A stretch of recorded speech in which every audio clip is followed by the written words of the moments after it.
Coming up on this episode of What's Your Story? My mission is really to start breaking some of these generational curses that are continuous and just making society not a safe place to live.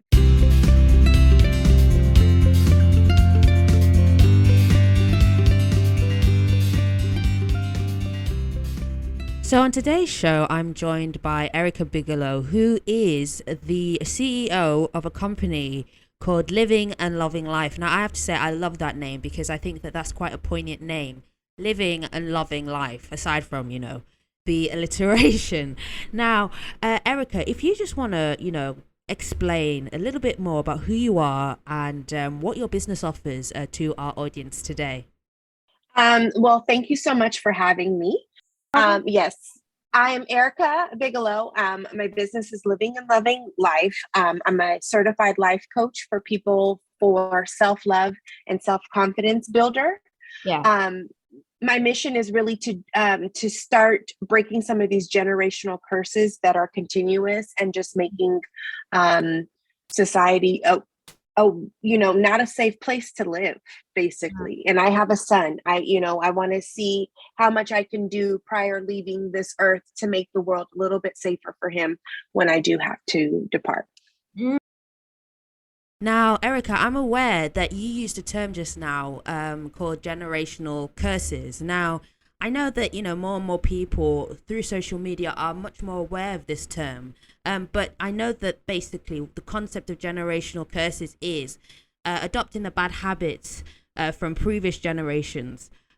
So I mean, obviously, this is an important thing, because obviously, consciously or unconsciously, as one generation, we pass on those traits. So I'm assuming that, the work that you're doing has a spiritual component. So let's talk a little bit more about that. Absolutely. I think it's easy to copy and paste, right? If you see something done a certain way, it's just like, oh, okay, well, that seems like it worked for them. So let me just pick up what they did and now copy and paste it for my family. But no one's perfect. I'm not perfect. The people before me weren't perfect. We're kind of just doing life as best as we can. But we do have to also take a step back and start reflecting on, all right, what is my heart condition, right? Because if I have a cold heart, I'm putting out cold responses to people. I'm being less compassionate, less kind, less patient. And then that rolls over to the way you treat your children, the way you treat your spouse. And then it just continues because the kids are like, oh, this is what it feels like to love or how it looks like to love. This is what my mom taught. But a lot of times those traits are very toxic. Yeah, I have to agree with that point completely. So let's move on to your business now. So imagine that I'm a client, okay? So I'm coming into your office, virtual or not, and I need to, figure out who I am. I need to figure out the things in my life. I need to sort out whatever generational issue I had before, So what is the process that I would have to go through to fully get to the other side and fully heal myself, if you will? So it really all depends on where you are. A lot of it is lack of mindfulness, right? Or being conscious of what is actually going on versus what you think is going on. Mm-hmm. Right. So people don't really understand that their subconscious is a lot more in control than they actually realize. You're just conscious of your conscious mind, but your subconscious mind makes you do certain things or respond to certain things or things that are triggering. That all comes from subconscious. That in turn bothers your conscious because now you feel anxious or now you feel like you have a panic attack or just seem overwhelmed and you're not understanding where that's coming from because your subconscious is trying to dump something of that into your conscious. So if we're not mindful of what's going on, we can't pinpoint where to start, right? So we just feel overwhelmed. So what I try to do is help people gain clarity. Let's get clear so that we can start being more mindful and aware of what's going on so you can start paying attention to triggers and lessen those. Being around people that are making you feel more negative and not positive. All of those things matter. Watching certain television shows, feeding your brain with just positive things. So that's kind of essentially where we start when you start with me, is just trying to start that mindset shift. So then now we can start being more mindful and digging deep to see what's going on. Why are we here? And why is it a continuation of like a recycle?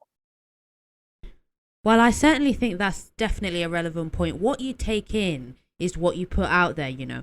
So I'm going to ask you a question now. Many people are doing what you're doing. So, you know, the natural inclination is to think, well, you know, what is it that makes what you're doing unique and different and innovative in your business? So for me, I don't think I'm doing my business for me. Like you mentioned earlier, do I think it's a spiritual thing? Absolutely. I'm very spiritual. I've been enlightened at a very young age, which made me be different. Not always a good different, a little bit of a weird different. But now that I'm stepping into my seat, I'm realizing that that was what I was put here to do.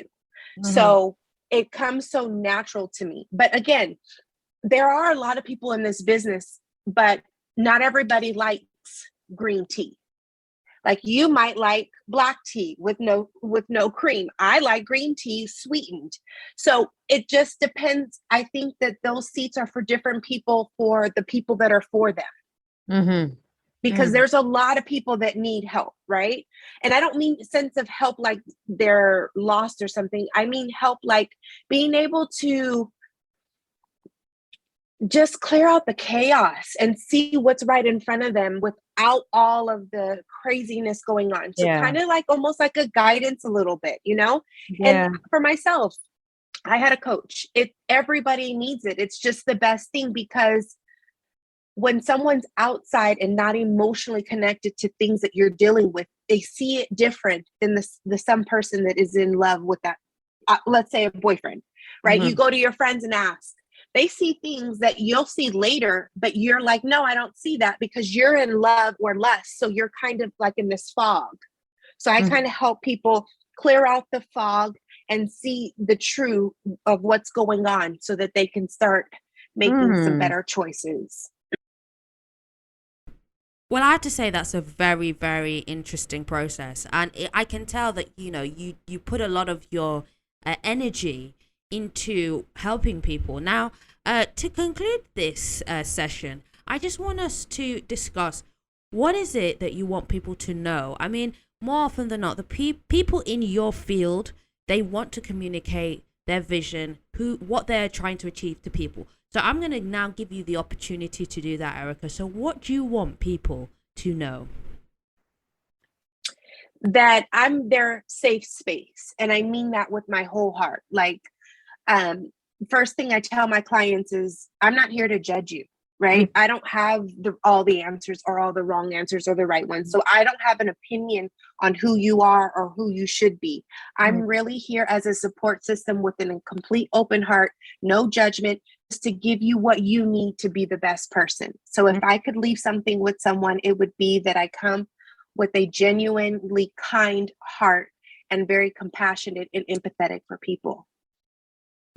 Well, I have to say, the vibes that I get from you is that you're really doing something that is of benefit to people, and you're trying to make a difference. So I am very, very happy that you joined me today and that you took the time out of your schedule to talk to me today. So thank you so much for talking with me and being an open book. Thank you so much.